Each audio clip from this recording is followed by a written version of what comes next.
Places completely different areas on that after. We have today we remember and honour 14 civilians who were murdered by the parachute director in Derry in 1976. These civilians caused absolutely no harm to paratroopers on the day. It was a peaceful civil rights march organised by the Northern Ireland Civil Rights Association that was campaigning against internment without trial of nationalist prisoners and the torture of those prisoners in British concentration camps. Effectively, what they were campaigning for is a modicum of basic human rights and decency. What they met on the streets of Derry that day in the banks of Foyle was British death squad who came into the city as peacekeepers. They keep absolutely no peace that day. They shot down and murdered 13 innocent civilians. 14 civilians there died in their home. We are here tonight to stand with those families of those who lost, who have fought for 50 years for some accountability of any justice for the loved ones who perished on that day. The British state refuses to recognise what their troops did that day was murder, refuses to press criminal charges, gives immunity from prosecution to the soldiers who murdered innocent civilians on that day, who posed no threat, no harm. They were not rioters, they were not looters. They were innocent people shot in the back, running away from the paratroopers. We stand here tonight, every single one of us, we stand here in solidarity with all of those who died that day, to their families, to their friends, to their loved ones, and indeed all those who campaign for accountability and justice. These families have campaigned for 50 years. We stand with them tonight. I'd like to call Seamus Healy to lay first edition of the Derry Journal with the names of those who passed at our centre point. I'd also like to call Liam Welsh and Marcus Fogarty to lay a memorial wreath to those who passed on that day.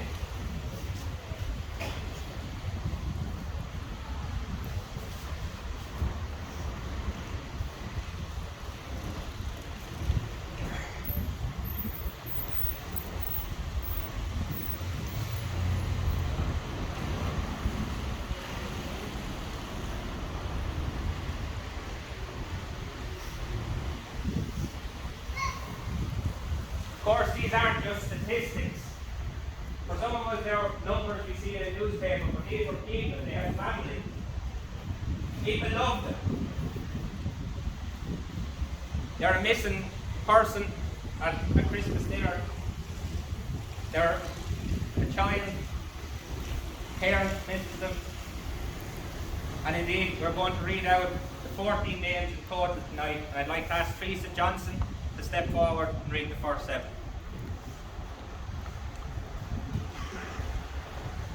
Patrick Doherty, 31. Gerald Donaghy, 17. John Duddy, 17. Hugh Gilmore, 17. Michael Kelly, 17. Michael McDade, 20. Kevin McElhenney, 17.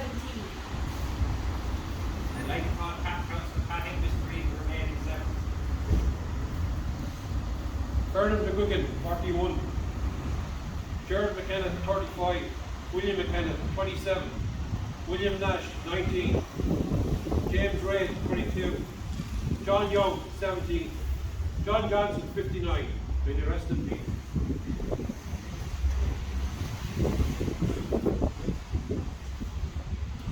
At this point, we're going to have a moment's silence for those who passed and their families. If there's anything in your thoughts, anything in your mind you'd like to share, feel free to share. But ultimately, what we're standing here for is for truth and accountability for 14 civilians who died as no fault in their own. We will have a minute's silence now.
because it was a resident of Derry. It very well summed up what happened that day. I'm going to read it for you now. I'm going to have some music from the lads. Thank you all for coming. And listen. On the 30th of January in 1972, 13 died in Derry City as they marched for civil rights. Sharing the protest of thousands as they left the Bishop's Field, marching to the city centre with only their songs to wield. But after a prevention near the end of William Street, British soldiers brutally fired above a mass of running feet. In the wake of orders, 13 citizens lay dead. Gilmore, Young, McKinney, McDade, Ray and Donaghy. McKinney, McElhinney, Nash and Duddy, Doherty, McGuigan and Kelly. Later from his wounds, Johnny Johnson passed away, another innocent victim of that bloody, bloody day. And we remember them all tonight. I'm going to hand over to that rendition of praise.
Aye.